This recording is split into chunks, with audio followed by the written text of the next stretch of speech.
Odamlar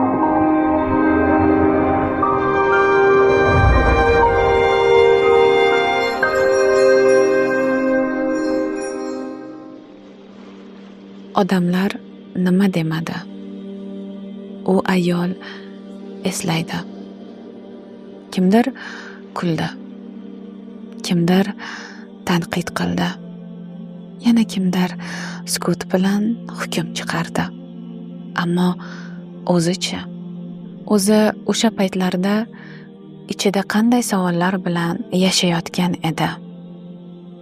Nega? Nega degan savollar bilan o'zini qiynab, atrofdagilarga javob izlardi. Ammo keyin o'ylab qoldi. Nega har doim nega deb o'zini qiynaydi odam? Va o'sha kuni hayotining og'riqli bir sahifasida u bir qarorga keldi. Endi nega emas, rahmat deyishni o'rganaman. Bugun u ayol aytmoqda.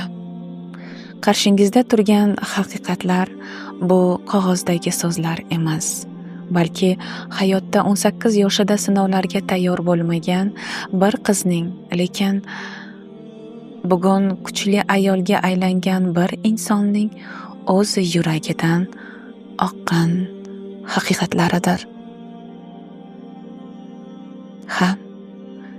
Nega degan savol qachon uyg'onadi bilasizmi? Atrofni eshitishni boshlaganingizda. Odamlar nima deydi degan fikr yuragingizga tiqilayotganida.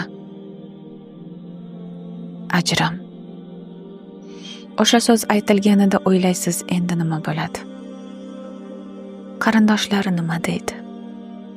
Sobiq do'stlar nima deydi? Odamlar nima deydi? Ammo u ayol o'ziga savol berdi. Bugun ularning gaplaridan qo'rqayotgan, hayotida og'ir kunlarida yonida bo'lganmidi? Yoki yiqilganida qo'l cho'zishdimi? Yo'q. Shunda savol tug'ildi. Nima uchun ularning gaplari muhim? Nima uchun ularning gaplaridan qo'rqyapman? U ayol bugun shunday deydi.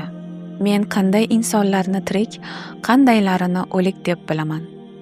Harakatsizlarni o'lik, chunki o'lik odam harakat qila olmaydi. Tirik esa har doim harakatda bo'ladi. Bugun o'zini va boshqalarni tinglab yana bir savol beradi. Siz bugun o'zingizning haqiqatlaringiz bilan yashayapsizmi yoki atrofdagilarning ovoziga g'arq bo'lib o'zingizni unutdingizmi? Qachon oxirgi marta yuragingizni tingladingiz?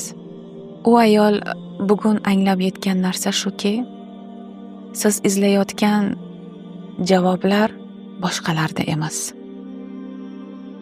o'zingizda, sukutlaringizda,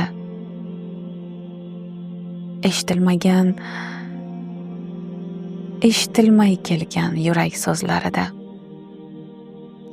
ko'z yoshlarida,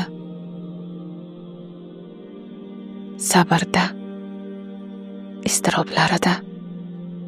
Shuning uchun bugun sizga bir savol bilan yuzlanadi.